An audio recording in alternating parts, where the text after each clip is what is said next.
Hello and नमस्ते everyone. ये class ninth की इंग्लिश मीडियम की बुक है, freedom movement and gallantry traditions of Rajasthan. Hindi medium में भी मैंने एक वीडियो अपलोड की थी, आज मैं इंग्लिश में भी अपलोड करूंगी और फिर इंग्लिश और हिंदी दोनों की मर्ज करके एक साथ ही आ जाया करेगी, क्योंकि मुझे फिर बार बार एडिटिंग नहीं करनी पड़ेगी। तो वो एक ही वीडियो आ जाएगी, पहले इंग्लिश वाले देख लेंगे फिर हिंदी वाले देख लेंगे, ठीक है। आज थोड़ा सा इंग्लिश वालों के लिए भी वीडियो अपलोड की गई है। 10th क्लास की मैंने पूरी इंग्लिश में पढ़ाई हुई है, उनके लिए हिंदी की भी अपलोड करेंगे। देखो, ये बुक्स जो हैं 9th और 10th की बहुत ज़रूरी हैं, और साथ में जो यूनिवर्सिटी की जो राजस्थान जो जैसे मान लो 1857 की क्रांति है, तो जो यूनिवर्सिटी के बुक्स के अंदर जो चैप्टर्स गिवन है वो भी हम वहाँ से करेंगे। और इसके साथ साथ मैं इनके एमसीक्यूज़ भी बना रही हूँ, ताकि जो एमसीक्यूज़ हैं वो भी प्रैक्टिस हो सके और आपका जो भी एग्ज़ाम आ रहा है उसके लिए अच्छे से तैयारी हो सके। और अगर आपको नोट्स करने हैं तो नोट्स की around I think 71 videos channel पर ऑलरेडी अपलोडेड हैं, आप वो भी देख सकते हैं, पास आप उससे भी हो जाएंगे। चलिए, freedom movement and gallantry traditions of Rajasthan, ये बुक जो है वो मैं टेलीग्राम पर भी शेयर कर दूंगी, ठीक है। इसके अंदर आप देखोगे तो सभी इंपॉर्टेंट चैप्टर्स जो हमारे राजस्थान जीके में आते हैं वो सभी हैं, ठीक है। फॉर एग्जाम्पल, जैसे कि सबसे पहले तो रिवॉल्ट ऑफ 1857 ही है ना। ये बुक आपको टेलीग्राम चैनल पर मिल जाएगी, ठीक है। जैसे रिवॉल्ट ऑफ 1857 है, फिर राजस्थान के रिवॉल्यूशनरीज हो गए, फिर पीजेंट मूवमेंट्स हो गए, ट्राइबल मूवमेंट्स हो गए, देन प्रजामंडल मूवमेंट्स और अवेकनिंग मूवमेंट्स हो गए, और इंटीग्रेशन ऑफ राजस्थान हो गया। यही आप देखते होंगे, तो यही जो चीज़ें हैं वो आप सिलेबस में भी फाइंड करेंगे। जैसे कि आपने फर्स्ट ग्रेड का भी अगर सिलेबस देखा हो तो उसके अंदर भी यही जो पॉइंट्स हैं वो होते हैं। तो ये बुक्स बहुत इंपॉर्टेंट हैं। चलिए, तो सबसे पहले रिवॉल्यूशनरी, अराउंड आई थिंक इसके अंदर कुछ 107 पेजेस हैं, ठीक है। हो सकता है हमें कुछ 10 to 15 डेज लगे, तो ये आपकी 9th की कंप्लीट हो जाएगी। एमसीक्यूज़ का जो सेशन होगा वो हम लाइव रखेंगे, ठीक है। एमसीक्यूज़ मैं प्रिपेयर कर रही हूँ और हर एक लाइन से, ठीक है, क्योंकि सभी क्वेश्चंस जो होते हैं वो काफ़ी मेहनत लगती है बनाने में, तो उसके लिए टाइम लग जाएगा, लेकिन that would be a live session और ये आपका रिकॉर्डेड वीडियोज़ ही रहेंगे। तो देखिए, हिंदी के अंदर तो मैंने पढ़ा दिया था, इंग्लिश के अंदर भी, क्योंकि इंग्लिश वाले स्टूडेंट्स के लिए बहुत बड़ी प्रॉब्लम रहती है राजस्थान जीके तैयार करना। I am trying my best. Class 10th का आप पढ़ सकते हैं, क्लास 9th का मैं आपको करा रही हूँ। इसके साथ साथ आप नोट्स वाली वीडियोज़ भी देख सकते हैं, बेशक से वो हिंदी में ही हैं लेकिन आपके लिए यूज़फुल रहेंगी। मैं खुद इंग्लिश मीडियम से हूँ, लेकिन जब पढ़ते हैं तो हो जाता है प्रिपेयर। तो देखिए, जैसे कि कंट्री के अंदर जब मुगल एम्पायर ख़त्म हो गया तो और सारी जगह प्रॉब्लम्स चल रही थी, तो राजस्थान भी कुछ ऐसा नहीं था कि जो अनटच्ड रह गया हो या अछूता रह गया हो। और ये जो पावर जो मतलब वैक्यूम क्रिएट हो गया था, इस वैक्यूम को कुछ टाइम तक फिल किया किसने? मराठास ने। औरंगजेब की डेथ हो गई। औरंगजेब की डेथ के बाद जो मराठास थे उन्होंने मालवा में और गुजरात में, ठीक है, मालवा में और गुजरात के अंदर जो अपना इन्फ्लुएंस था वो इस्टेब्लिश कर लिया था। तो अब उनके लिए बहुत ईजी हो गया था कि वो राजस्थान में भी एंटर करें। पहली बार 17 मई मई 1711 के अंदर मराठास ने जो मेवाड़ी रीजन है, मंदसौर के पास जो मेवाड़ी रीजन है, वहां पर सबसे पहले जो पैसा था वो कलेक्ट करना शुरू किया। और ये जब इंसिडेंट हुआ तो जो उदयपुर के जो महाराणा संग्राम सिंह थे उन्होंने ये बात जो है वो डिस्कस की, किसके साथ डिस्कस की? जय सिंह के साथ डिस्कस की, जो कि जयपुर के शासक थे, और मुगल एम्परर मोहम्मद शाह के साथ डिस्कस की, लेकिन कुछ खास हल निकला नहीं। फिर 1724 1724 के बाद जो मराठा का जो इन्वेजन था राजस्थान के अंदर वो एकदम गति पकड़ गया, यानी कि बहुत ज़्यादा मराठास जो थे वो राजस्थान में आने लग गए। फिर अप्रैल 1734 में बूंदी के अंदर जो बुद्ध सिंह थे, वहाँ के जो रूलर थे बूंदी के, बुद्ध सिंह जो थे, उन्होंने मराठाओं की मदद ले ली। किस लिए? दलेल सिंह को गद्दी से हटाने के लिए। और ये पहला एक ऐसा अवसर हो गया जब राजस्थान वालों ने मराठास को इनवाइट कर दिया कि अब हमारी जो अंदरूनी जो मतलब लड़ाई थी उसके अंदर वो एंटर हो गए, और मराठास का जो इंटरफेरेंस था उसके बाद तो बढ़ता ही चला गया, ठीक है। ये नाम याद रखेंगे, ये सब मैं एमसीक्यूज के अंदर पूछूंगी। इसके बाद आप देखेंगे तो मालवा के अंदर 1735 के बाद मराठास को एक बहुत आसान रास्ता मिल गया राजस्थान में एंटर करने के लिए। लेकिन मराठास जो थे वो कोटा जीत गए, मेवाड़ के अंदर मतलब पैसा अच्छा खासा इकट्ठा कर रहे हैं, डूंगरपुर में, बांसवाड़ा में, मतलब they are getting the huge sum of money from here. लेकिन फिर उन्होंने सोचा कि अब हम सिर्फ राजाओं को ही नहीं बल्कि जो ये सेठ साहूकार हैं इनको भी मतलब एक तरीके से लूटेंगे नहीं, लेकिन हाँ हम उनसे भी टैक्स वगैरह के फॉर्म में पैसा जो है वो कलेक्ट करने वाले हैं। मतलब they don't want to rob only the kings but also the seth and the money landers.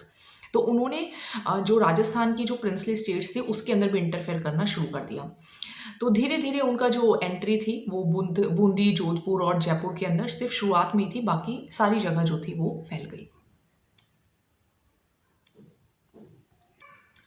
फिर आप नादिर शाह का इन्वेजन देखोगे कि नादिर शाह ने भी इन्वेड किया था। तो जब नादिर शाह ने, ये बहुत ज़रूरी है, समकालीन कौन कौन है, किसके टाइम पे क्या है, ये आपने पेपर में भी देखे होंगे। आप पेपर चाहे चतुर्थ श्रेणी का दे रहे हों या आप चाहे रीट का पेपर दे रहे हों, पेपर जो भी होता है आप उसको देखा करो, है ना। उससे आपको थोड़ा सा माइंडसेट पता चलेगा कि पेपर का जो लेवल है वो धीरे धीरे बढ़ता जा रहा है, आप उसी हिसाब से तैयारी करोगे। प्रीवियस ईयर क्वेश्चंस तो देखने ही देखने, लेकिन PYQ से ज़्यादा ये ज़रूरी है देखना कि इस साल पेपर कैसे आए हैं, ठीक है। तो पेपर से जो है वो देखा करो। तो नादिर शाह के इन्वेजन के बाद जो मराठास थे उन्होंने रूलर्स को इकट्ठा करना शुरू कर दिया कि हम हिंदुत्व के नाम पे राजस्थानियों को इकट्ठा करना चाहते हैं, बट ड्यू टू ग्रुपिज्म। लेकिन आप देखोगे मुगल कोर्ट के अंदर एक ग्रुप बने हुए हैं ना, जैसे क्लास के अंदर ग्रुप बने हुए होते हैं ना स्टूडेंट्स के, तो इसी तरीके से मुगल के अंदर भी, मुगल कोर्ट के अंदर जो ग्रुपिज्म देखने को मिला राजपूतों का, और वहां पे वो आपस में ही लड़ रहे थे, फाइटिंग अमंग देमसेल्व्स। तो मराठास जो थे उनको एक अच्छा खासा मौका मिल गया। अब शाहू जो थे, शाहू ने पेशवा बाजीराव को एक ऑर्डर दे दिया कि अब चौथ और सरदेशमुखी राजस्थान से भी इकट्ठा किया जाए। 1732 में सवाई जय सिंह जो कि सूबेदार थे मालवा के, उनको मराठास ने साइड में कर दिया और जय सिंह ने अपनी हार भी मान ली और 28 परगने जो थे वो मराठास को दे भी दिए।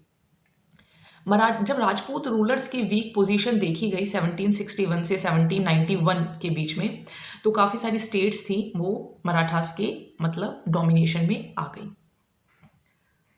एक्चुअली पढ़ना तो हमें 1857 है, लेकिन उसके लिए एक मंच तैयार हो रहा है कि 1857 का रिवॉल्ट क्यों होगा, ठीक है। आप सोच रहे होंगे कि 1857 की बात होने जा रही है, चैप्टर 1857 का रिवॉल्ट है, हम मराठास क्यों पढ़ रहे हैं।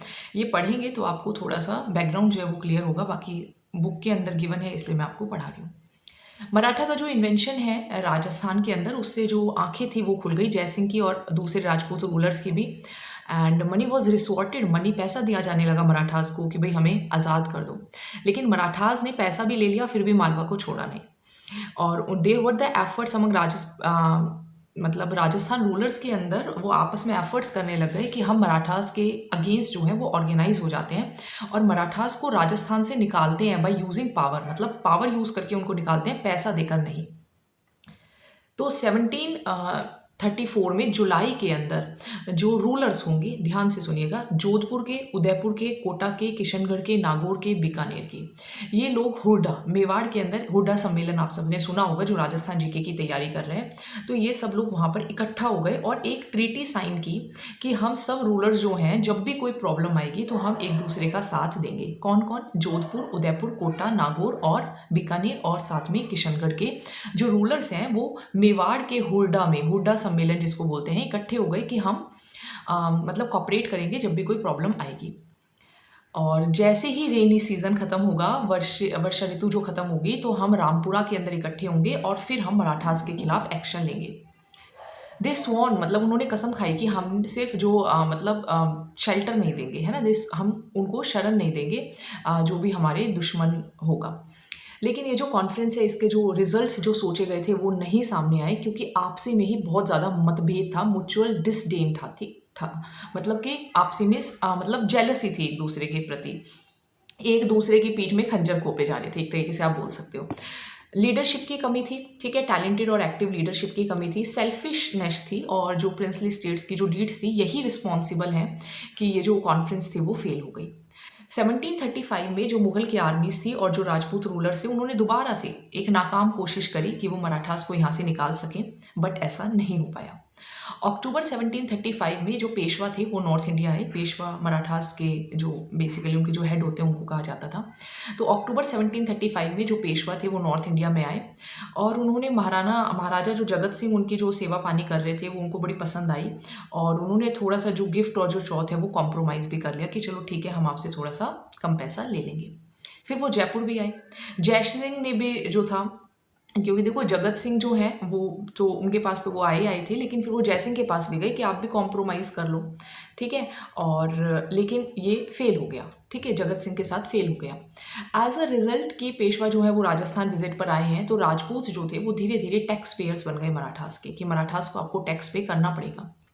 1738 में जो निज़ाम थे उनको मजबूर किया गया एक humiliating treaty. Humiliating treaty means जब हम करना नहीं चाहते कोई ट्रीटी लेकिन फिर भी ज़बरदस्ती ट्रीटी कराई जाए।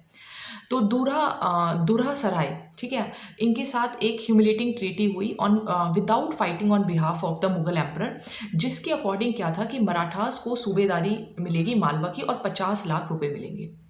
1742 में मराठास जो थे वो मेवाड़ में एंटर कर गए और उन्होंने चौथ भी इकट्ठा करना शुरू कर दिया, खास करके सोजत, रायपुर और जैतरन परगना से।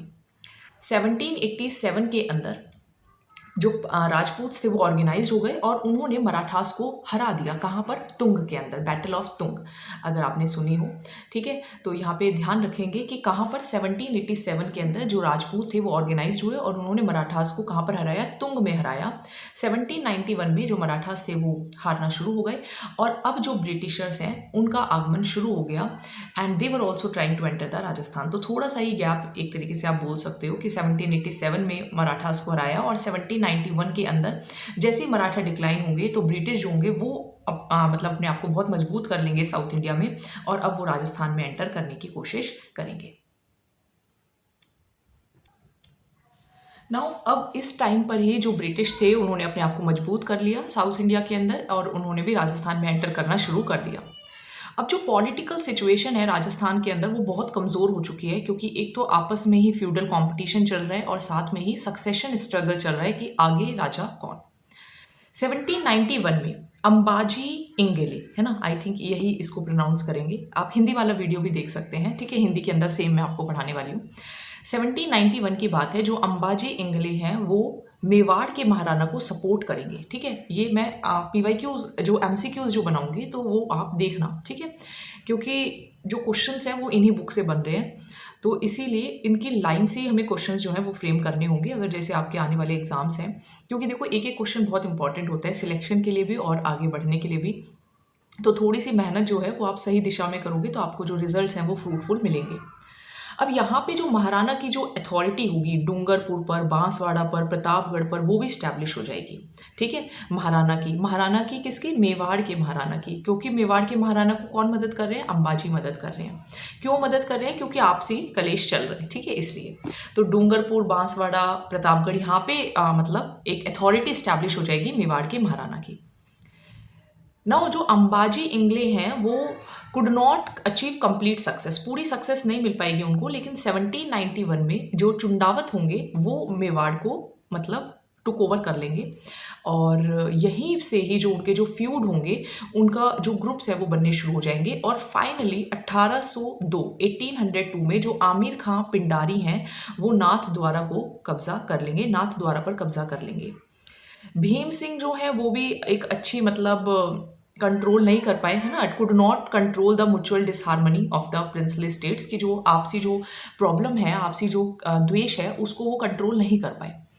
1803 के अंदर ये ध्यान रखिएगा कि आमिर खां पिंडारी ने कब, ठीक है, 1791 में चुंडावत ने क्या किया, अंबाजी ने किसकी मदद की, तो इसके बाद महाराणा जो थे उनका स्थापत्य कहाँ हो गया। अभी धीरे धीरे आप चैप्टर आगे भी पढ़ोगे तो आपको थोड़ा सा और रिलेट हो जाएगा। 1803 के अंदर जो मेवाड़ के जो रूलर थे उन्होंने ब्रिटिशर्स के साथ एक ट्रीटी साइन की, जयपुर के राजा भी साथ में थे, लेकिन ये भी मतलब एक फेलियर ही रहा। 1793 से 1813 तक जो जोधपुर है उसके अंदर एक प्रॉब्लम चलती रही, फ्यूडल कंपटीशन चलता रहा, नैरोनेस, स्ट्रगल फॉर सक्सेशन कि आगे गद्दी पर कौन बैठेगा। दोनों जो साइड्स थी वो सोल्जर्स को हायर करते थे और उनको बहुत बिग अमाउंट ऑफ मनी दिया जाता था और स्टेट जो थी वो एक इकोनॉमिक क्राइसिस में आ गई, यानी कि एक आर्थिक जो आप बोल सकते हो विपत्ति जो है वो राजस्थान के अंदर क्रिएट हो गई। Now to get rid of the growing terror, अब ये भी था कि कहीं मराठास जो हैं उनका जो टेरर है वो दोबारा से, एक बार आप देखो ना उनसे मात खाए हुए हैं तो कहीं दोबारा से ना हो जाए। तो राजस्थान के जो रूलर्स थे उन्होंने सोचा कि अब बेटर है कि हम ब्रिटिशर्स को अपना फ्रेंड बनाएं जो कि मराठास के दुश्मन हैं। तो पहले देखो मराठास को इन्वाइट किया और अब मराठास से बचने के लिए जो ब्रिटिशर्स हैं उनके फ्रेंड बन गए कौन? राजपूत रूलर्स या रूलर्स।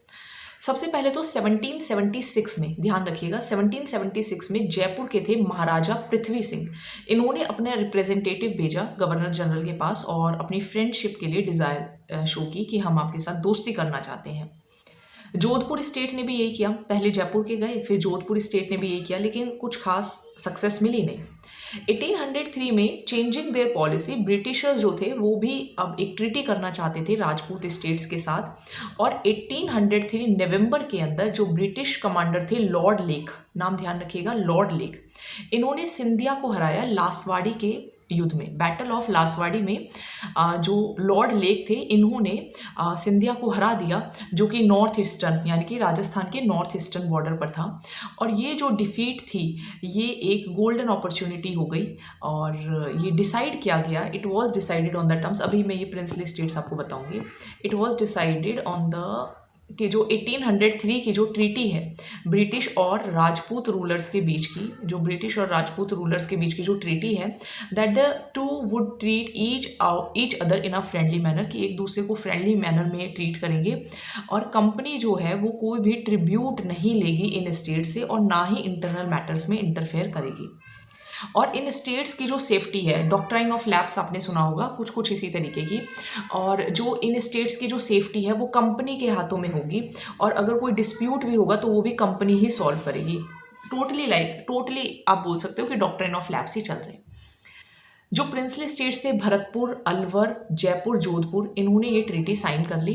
1811 में चार्ल्स मार्टकॉफ जो थे वो दिल्ली के रेजिडेंट बन गए सेटोन की जगह और उन्होंने अपने जो गवर्नर जनरल थे लॉर्ड मिंटो, उनको सजेस्ट किया, आपने मॉर्ले मिंटो सुना होगा है ना, 1919 में था, 1909 में था शायद है ना, मॉन्टेगू चेम्सफोर्ड जो था वो शायद 1990 में था, मॉर्ले मिंटो रिफॉर्म्स 1909 में था if I am not wrong.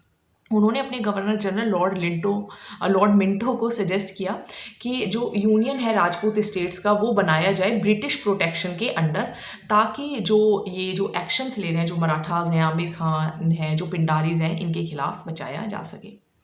तो अब यहाँ से आप देख रहे हो कि अब जो इंग्लिश हैं, जो ब्रिटिशर्स हैं वो आना शुरू हो गए और यही जो है वो 1857 रिवोल्ट की एक कहानी यहाँ से स्टार्ट होगी। ये मैं आपको एक होमवर्क देकर जा रही हूँ। ये यहाँ पे कुछ प्रिंसली रूलर्स हैं ड्यूरिंग 1987, स्पेलिंग्स बहुत गलत हैं बुक के अंदर है ना, रिवॉल्यूशन ऑफ राजस्थान, तो ये 1987 क्यों लिख दिया है, ये गलत लिख दिया है, बुक में ही मिस्टेक है ना।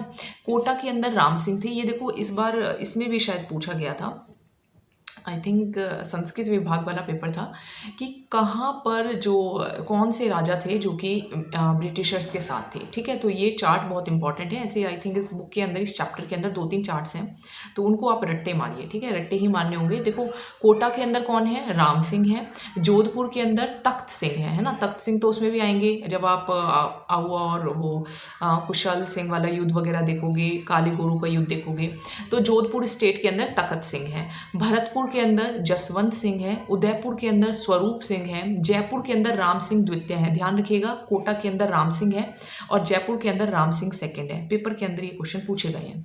सिरोही के अंदर शिव सिंह है, धौलपुर के अंदर भगवंत सिंह है, बीकानेर के अंदर सरदार सिंह है, करौली के अंदर मदन पाल है, टोंक के अंदर नवाब वजीरुद्दौला है, बूंदी के अंदर भी राम सिंह है, कोटा के अंदर भी राम सिंह है, बूंदी के अंदर भी राम सिंह है और जयपुर के अंदर राम सिंह सेकंड है। अलवर के अंदर विनय सिंह है, ये भी बहुत पूछे जाते हैं। जैसलमेर के अंदर रंजीत सिंह है, झालावाड़ के अंदर पृथ्वी सिंह है, प्रतापगढ़ के अंदर दलपत सिंह है और बांसवाड़ा के अंदर लक्ष्मण सिंह है और डूंगरपुर के अंदर उदय सिंह है। कुछ याद कराने की कोशिश करती हूँ, ठीक है, याद हो जाए तो, क्योंकि ये पेपर में पूछे जाते हैं। इसको डूंगरपुर को आप याद कर लेना DU से, दिल्ली यूनिवर्सिटी, डूंगरपुर के अंदर उदय सिंह। बांसवाड़ा लक्ष्मण सिंह है ना, बांसवाड़ा लक्ष्मण सिंह को आप देख लेना कैसे याद करोगे। प्रतापगढ़ दलपत सिंह है ना, प्रताप का दलपत है ना, कुछ करके बस याद कर लेना। झालावाड़, तो झालावाड़ देखो इसमें वार का ले लेना, वार जो है वो कहाँ होती है, पृथ्वी पे होती है, तो इस तरीके से याद कर लेना। जैसलमेर के अंदर मेरे ख्याल से आपको रंजीत सिंह याद रहेंगे। अलवर के अंदर विनय सिंह आपको याद रहेंगे है ना, क्योंकि हमने अलवर का जो लवर है वो विनय सिंह है, ऐसे आप याद करेंगे। बूंदी और कोटा का याद रखना है ना, बूंदी और कोटा का आपको याद रहेगा, जैसे राम सिंह है और जयपुर के राम सिंह सेकंड है, ये ध्यान रहेंगे। और सिरोही के शिव सिंह SS से याद कर लेना। धौलपुर के भगवंत सिंह है ना, कि जो धूल होती है, धूल के अंदर भी भगवान होते हैं, हर किसी में भगवान है। हमारे बीकानेर के सरदार सिंह थे, ठीक है, हम भी बीकानेर में रहते हैं, करौली में मदन पाल, ठीक है, करौली के अंदर मदन पाल। टोंक के याद रहेंगे नवाब वजीरुद्दौला, काफ़ी ये पूछे जाएंगे। ये तो ऐसे हैं जो पेपर में पूछे जाते हैं। और उदयपुर के भी याद रहेंगे स्वरूप सिंह। भरतपुर का ध्यान रखना जसवंत सिंह, ठीक है। जोधपुर के तख्त सिंह याद रहेंगे, कोटा के राम सिंह याद रहेंगे। थोड़ा जो 1-2 ट्रिक्स हैं वो आप बनाएं और इसको लर्न करें। कल से मैं आपको इंग्लिश और हिंदी दोनों की वीडियोस जो है वो प्रोवाइड कर दूंगी 20-20 मिनट्स की। जिसको इंग्लिश में समझ में आए वो इंग्लिश में देख लेना, जिसको हिंदी में समझ में आए वो हिंदी में देख लेना। चलिए, थैंक यू सो मच।